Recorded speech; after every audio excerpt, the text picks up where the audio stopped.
Welcome back to our channel, where we unearth the past to prepare for the future. Picture this, you're a hobo in the 1930s, traversing the vast landscapes of America amidst the Great Depression, carrying only what you need to survive. Every item in your possession serves a purpose, from a simple pocket knife to a tin can. These hobos were the ultimate preppers, making do with less in a time of scarcity, embodying resilience and resourcefulness. Today we're going to delve into the life of these vagabonds, exploring the 9 essential items they couldn't travel without. These items not only kept them alive, but also taught them to adapt and survive in the harshest conditions. So let's step back in time and discover how a minimalist approach could be the key to survival in any situation.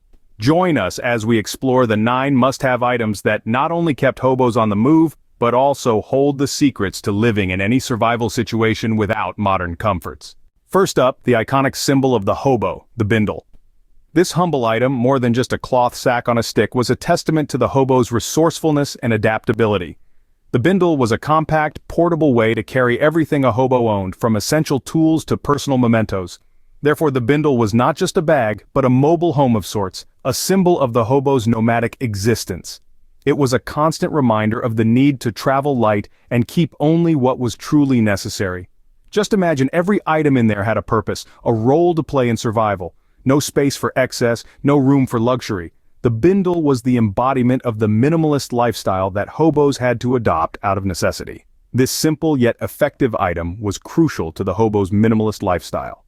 Next, we have the pocket knife, a tool with countless uses. This compact, multi-purpose tool was the Swiss Army knife of the Great Depression era. For the roaming hobo, a pocket knife was far more than just a cutting tool. It was their kitchen utensil, can opener, and sometimes their only line of defense. Imagine preparing a meal, carving a makeshift tool, or even whittling a piece of wood to pass the time, all with this single tool. But it wasn't just about survival. The pocket knife was a symbol of self-reliance and resourcefulness, traits that defined the hobo spirit. It was about making do and mending, about adapting to the circumstances and turning a simple tool into a lifeline. So, whether it was slicing an apple, cutting twine, or warding off trouble, a good pocket knife was truly a hobo's best friend. The third item on our list is the humble tin can. Now this might seem like an ordinary, even mundane item, but for the 1930s hobos, it was an indispensable tool. The tin can was their kitchen in a nutshell. It was used for cooking meals over an open fire, heating water for a warm drink or a quick wash, and even storing food. But that's not all. The tin can also serve as a makeshift alarm system when strung up around their campsites, ensuring a good night's sleep without unwelcome surprises. And in a pinch, it could even be used as a rudimentary digging tool or a container to collect rainwater. Therefore, the humble tin can was a versatile companion on the open road, demonstrating the hobo's ingenuity in turning an everyday item into a multi-purpose survival tool. The tin can, a simple item, yet indispensable for survival. Moving on to a somewhat unexpected item, the harmonica. Now, you might be thinking, why would a hobo need a harmonica? It's a fair question, but consider this. In the harsh and often lonely life of a hobo, a harmonica was not just a source of personal entertainment, it was a means to bring a little joy to others, and even earn a few cents by playing tunes for passers-by. The harmonica was compact, lightweight, and required no additional equipment or power to operate, making it an ideal instrument for a hobo on the move. It was also relatively easy to learn, and with practice one could play a wide range of tunes. And perhaps most importantly, in times of solitude or hardship, the music from a harmonica could lift spirits and provide a much-needed morale boost. A harmonica was more than just an instrument, it was a beacon of hope in tough times. Next, we focus on the necessity of durable footwear. As we step further into the hobo's world, we come to realize that their journey was not an easy stroll in the park. No, it was a constant test of endurance, a never-ending trek across diverse terrains, over railroad tracks, through forests, across streams, up hills, and down valleys. Therefore, a good pair of sturdy boots was more than just a luxury. It was a necessary tool for survival. Imagine the miles they had to walk, the conditions they had to endure. The boots had to be robust, comfortable, and durable. They were the hobo's trusty companions, carrying them from one opportunity to the next, from one town to another. But just like the hobo's life, these boots were not about flashiness or style, they were about function and durability. A good pair of boots was essential for a life on the move. Fire-starting materials such as matches or flint were next on the list. Imagine it's the 1930s. You're a hobo on the move, and nightfall is creeping in. A fire is not merely a luxury, it's a necessity. A warming flame can fend off the biting cold, cook a humble meal, and provide a beacon of comfort in the solitude of the open road. Matches were a common and easy-to-use choice, but they were also susceptible to damp conditions, and ran the risk of running out. Therefore, many hobos also carried a piece of flint. Striking it against steel could produce a spark to ignite a fire, even in less than ideal conditions.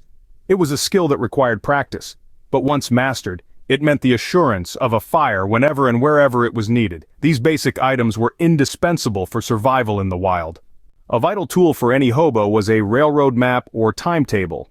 Picture this: you're a 1930s hobo, with the entire country as your backyard and the rails as your highway, but without a road map, you're lost. That's where the railroad map or timetable comes into play. It was more than just a piece of paper. It was a lifeline, a guide to the vast labyrinth of intersecting rail lines that crisscrossed the nation. With it, a hobo could plan their journey, hopping from freight train to freight train, always one step ahead of the railroad bulls. It helped them find the quickest routes to work camps and safe places to rest. But it wasn't just about efficiency. Knowing the timetables could mean the difference between a safe ride and a dangerous one. It was a game of survival, a constant dance with danger. Knowing the routes was key to a hobo's nomadic lifestyle. The only eating utensil many hobos carried was a metal spoon or fork. Now this might seem rather basic, but let's take a moment to appreciate the significant role of this humble utensil. Imagine, if you will, a world where every meal, every mouthful of sustenance, hinges on a single, solitary piece of cutlery. This was the reality for the hobos of the Great Depression. A metal spoon or fork was more than just a tool for eating.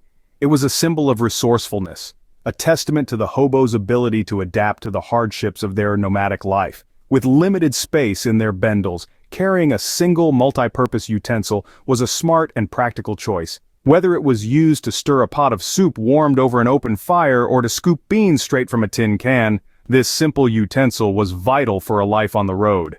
A metal spoon or fork, an item so commonplace yet so critical in the hobo toolkit. Last but not least, the water flask. In the harsh, unpredictable conditions of a hobo's life, staying hydrated was a matter of survival. Imagine trekking countless miles under the scorching sun or bracing freezing winter nights, all while maintaining the strength to hop onto moving trains. That's where the trusty water flask came in. This unassuming item was more than just a container. It was a beacon of life, a source of much-needed hydration in the arid wilderness or the urban jungle. Hobos knew the value of every single drop, and the water flask was their steadfast companion, carrying precious water from town to town, from one opportunity to another.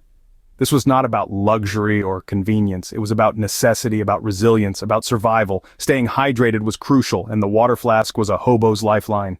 As we've seen, the life of a 1930s hobo was about making the most out of very little. They navigated the harsh realities of the Great Depression with just a handful of items, but those items were more than just tools. They were lifelines, symbols of resilience, and testaments to the power of ingenuity. From the humble Bindle, an iconic symbol of the hobo lifestyle, to the multi-purpose tin can and the indispensable pocket knife, each item served a unique and vital purpose.